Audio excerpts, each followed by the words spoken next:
co-founder of Extinction Rebellion. We decided to do this thing in my house in April last year.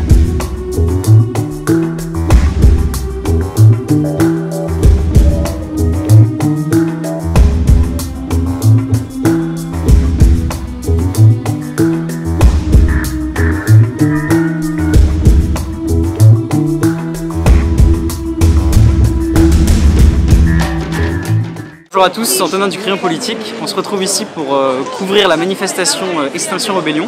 Vous avez peut-être vu des images juste avant. Donc voilà, on va essayer de se balader un peu, d'interviewer des gens. Si on en trouve, normalement, ça ne doit pas trop être un souci.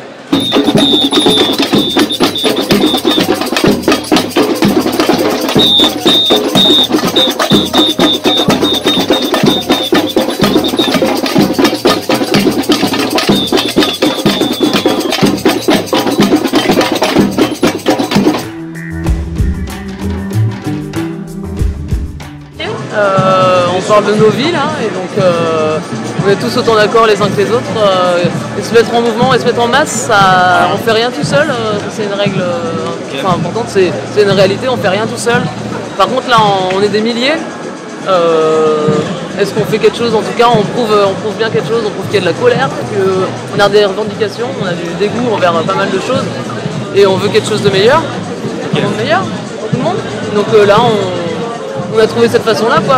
Quand on n'est pas entendu par le gouvernement ou par quiconque, ben on en arrive à faire des actes de désobéissance civile, d'embêter beaucoup de gens parce qu'on peut pas.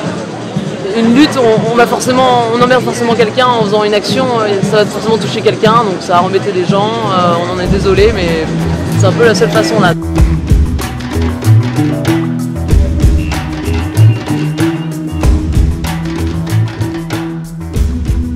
On est là pour militer, pour donc plusieurs revendications. Il y a 4 revendications. La première, c'est de dire la vérité. La deuxième, c'est les taux d'émissions de rejet carbone à 0 d'ici 2025. C'est ce qu'on demande au gouvernement. La troisième, c'est la biodiversité, donc essayer de remettre de la biodiversité autour de tout ça. Et puis la quatrième, je l'ai perdu. Voilà. Ah oui, bah oui, assemblée citoyenne. Voilà.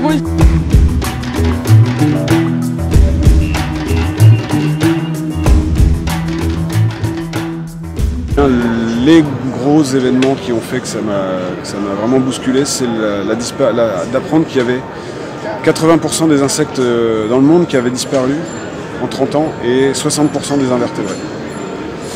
Et là, ça m'a mis le vertige en fait, de me dire qu'on ne s'est pas rendu compte que ça a été aussi brutal.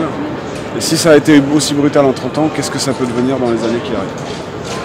Et à partir de ça, soit on agit, soit on se laisse faire et ça va vraiment être violent. Parce que c'est nous qui allons être victimes derrière.